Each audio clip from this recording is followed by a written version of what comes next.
Frankie Corrado joins us to talk about the Leafs. Now, outside the drama of Mitch Marner's departure, it's been a relatively quiet offseason so far in Toronto. Does Brad Treliving need to take a big swing on the trade market to improve this roster, Frankie? Not for the sake of just making a trade. This is a pretty unique situation now for the Toronto Maple Leafs. They actually have cap space, something they haven't had in virtually forever, seemingly, with the flat cap world that they lived in and so many guys making so much money on that team. Now, this is a different situation. You want to make improvements to the team at the right time. No doubt Brad Treliving is always going to be scouring the market and taking a good analysis of his team and understanding where he's at.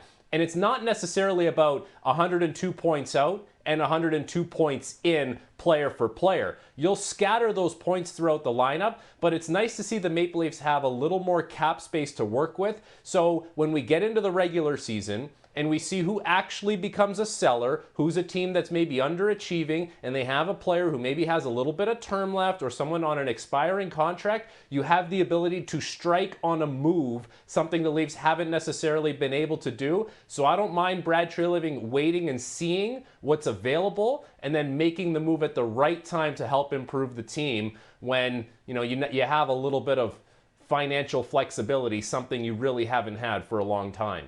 I like that. Patience, no rush. Now, Matthew Knies has a rich new deal, and with Marner's offense gone, he'll be a focal point this season, coming off a career-high 29-goal season. How much more offensive upside does Knies have?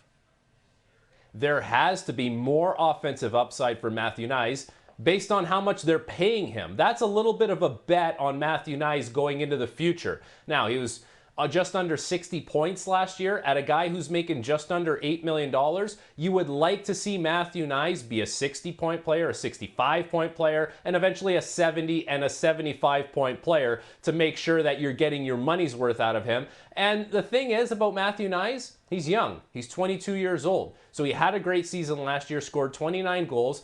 He's going to get even stronger. He's going to fill out even more. I know that's crazy because he's already such a large frame, and he's going to figure out the league, which is something that's so important. At 22 years old, you're starting to figure it out. Once he gets into his mid to late 20s, that's when we should see the best version of Matthew Knies. So I think there's a little more offensive upside there. Yes, it's going to hurt potentially not playing with a guy like Mitch Marner, who's such a great playmaker and someone who can facilitate the goal scoring for Matthew Knies, but he has the ability to do it himself in a lot of regards because of his frame, and as he gets older, he should be able to be that, annual 65 to 70 point player as long as he's playing with good players as well.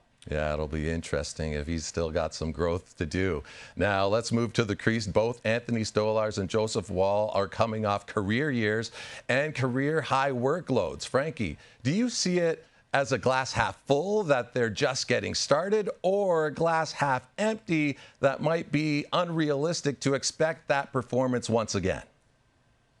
Glass half full, because both of these guys, when they're healthy, they're very good goaltenders. Their numbers are great. The biggest issue for both of these guys is that they haven't necessarily been healthy for long stretches of time. Now, for Anthony Stolarz, he comes into a situation in Toronto where he really grabbed it early on in the regular season and, of course, had to miss a bunch of time. Joseph Woll stepped in and he played excellent. So this is a position of strength for Toronto. It's not necessarily the most orthodox situation. We always think of having your workhorse number one guy and then your number two after that. But both these guys can give Toronto quality minutes in the net. And if they can stay healthy, this is really a nice position for Toronto to be in the goaltending situation. So I think there's good performances up ahead for both of these goaltenders. I have no issue with that. The big question mark becomes, how long can they stay healthy for in a regular season, and can they play at that peak for a long period of time? But they're both very capable goaltenders.